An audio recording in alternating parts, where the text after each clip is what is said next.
अस्सलाम वालेकुम। आजकल आप लोग देख रहे होंगे कि लोग अक्सर वीडियोस डाल रहे हैं जिसमें वो लाहौर और कराची का आपस में मवाजना कर रहे होते हैं कि किस तरह से वहाँ का इंफ्रास्ट्रक्चर जो है वो बहुत अच्छा हुआ है और कराची का इंफ्रास्ट्रक्चर जो है वो तबाह बर्बाद हुआ है। तो मुझे अक्सर ऐसा लगता है कि इस तरह के मवाजने की वीडियोस डालना भी चलें, ठीक है कि आप डाल दें उसको, लेकिन मेरे ख्याल से अगर आप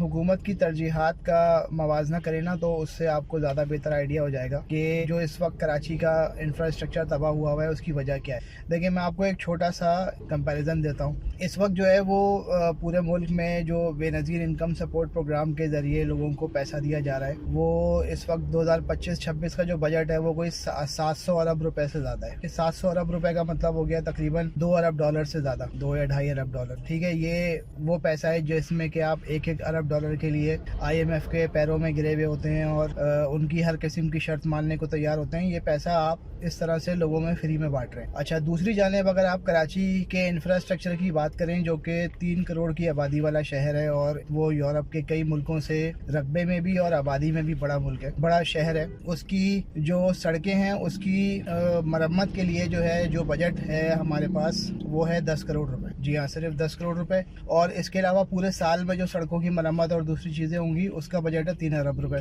तो अब आप ये देखें कि हुकूमत की तरजीहात को आप ज़रा चेक करें कि एक तरफ वो तकरीबन 2.5 अरब डॉलर जो है बांट रही है हुकूमत आम लोगों को, और वो बांट इस तरह से रही है कि वो हर 3 महीने में 10,500 रुपये मिलते हैं। अब वो 3 महीने में गरीब आदमी जो है वो उस पैसे का क्या कर सकता है, या उस पैसे का बिजली का बिल भी दे पाता है कि नहीं दे पाता, या उसके घर में उस 10,500 रुपये से सिवाय इसके कि वो फ़कीर और बेकारी बन जाए, और तो मुझे कोई मकसद समझ में नहीं आता कि वो 10,500 रुपये से आखिर करेगा क्या। दूसरी जानिब आप वो शहर जो कि एक तरह से पाकिस्तान की माशी तरक्की का हब है, उसके इंफ्रास्ट्रक्चर पे आप इस तरह से खर्च कर रहे हैं कि जैसे कि आप बेनज़ीर इनकम सपोर्ट में लोगों को भीख दे रहे हैं। उसी तरीके से आप कराची को भी एक तरह से भीख दे रहे हैं कि आपने 10 करोड़ रुपए सड़कों की मरम्मत के लिए रख दिए और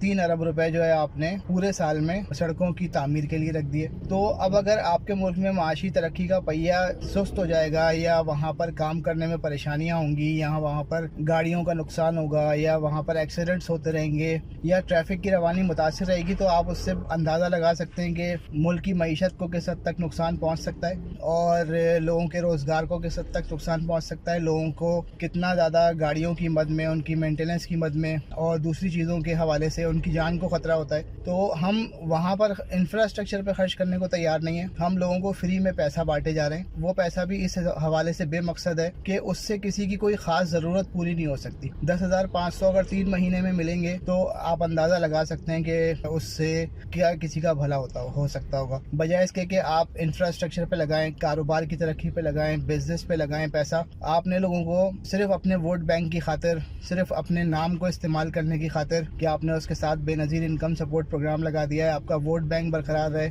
आप लोगों को फ्री पैसा बांटे चले जा रहे हो और 1-1 अरब डॉलर के लिए आप वर्ल्ड बैंक के दरवाजे पे हर वक्त गिरे पड़े रहते हो और उनकी हर किस्म की फरमाइशें और उनकी हर किस्म की शराइत मानने के लिए आप तैयार है। तो बेहतर ये है कि हम अपनी तरजीहात को तब्दील करें, हम इंफ्रास्ट्रक्चर पे लगाएं, माशी तरक्की का पहिया तेज़ चलाएं और हम इस तरह की किसी भी चीज़ की रुकावट को हम दूर करें जिससे कि बिज़नेस में, कारोबार में, माश में, लोगों की आमद-ओ-रफ्त के अंदर किसी तरह की रुकावट पैदा हो। हम उस रुकावट को दूर करें, बजाय इसके कि हम घर बैठे लोगों को पैसा दे के उनको फ़कीर और भिखारी बनाते रहें।